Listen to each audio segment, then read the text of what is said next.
এবার শেখ হাসিনার পৈতৃক বাড়ি ধানমন্ডি ৩২ ভাঙার পর মসজিদ নির্মাণ করার সিদ্ধান্ত দিলেন পিনাকি। পিনাকির সঙ্গে এবার সহমত প্রকাশ করেছেন ওপার বাংলার মুখ্যমন্ত্রী মমতা ব্যানার্জি। পিনাকি ভট্টাচার্য বুধবার রাত 10:30টার দিকে নিজের ফেসবুক পেজে এমন ঘোষণা দিয়েছেন তিনি। পিনাকি বলেন, বুলডোজার ঢুকছে ৩২ নম্বরে।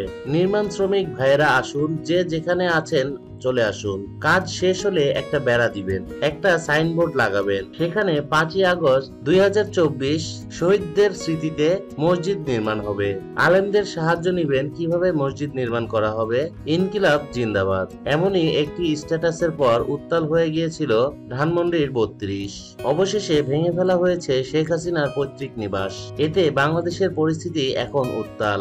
একে একে ভেঙে ফেলা হচ্ছে এবং আগুন দেওয়া হচ্ছে ফ্যাসিস্ট হাসিনার দোসর। আওয়ামী লীগের বহু নেতাকর্মীর এবং যারা রাষ্ট্রদ্রোহিতার সঙ্গে এককভাবে জড়িত রয়েছেন তাদের বাড়িঘরেও অগ্নিকাণ্ডের মতো ঘটনা ঘটেছে।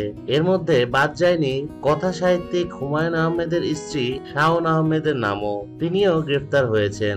এদিকে সোহানা সাবা নামের একজন অভিনেত্রীকেও গ্রেফতার করা হয়েছে। তারা অপপ্রচার এবং রাষ্ট্রদ্রোহিতার সঙ্গে লিপ্ত ছিল।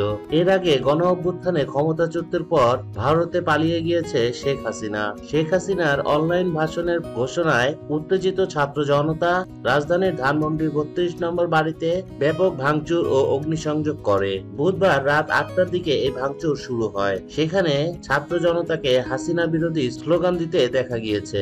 এদিকে বাংলাদেশের এমন পরিস্থিতি নিয়ে মুখ খুলেছেন দেব ও জিৎ। তারা বলেন যে বাংলাদেশের এখন যে পরিস্থিতি, আমাদের মনে হয় শেখ হাসিনার এমন মন্তব্য করা একদমই উচিত হয়নি। লাইভে এসে শেখ হাসিনা যে ভিডিও বার্তা দিয়েছেন, এই উত্তপ্ত অবস্থায় মানুষ তো অবশ্যই ক্ষেপে যাবে।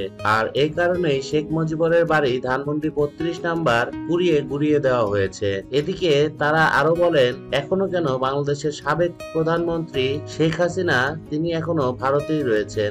এইসব কথা শুনে ভীষণ ক্ষেপে গেছেন মমতা ব্যানার্জি। মমতা ব্যানার্জি বলেন, এই ফ্যাসিস্ট হাসিনাকে কেন আমাদের দেশে রাখা হয়েছে, এটা আমার বোধগম্য নয়। ফ্যাসিস্ট হাসিনা সব নেতাদের উস্কে দিচ্ছে।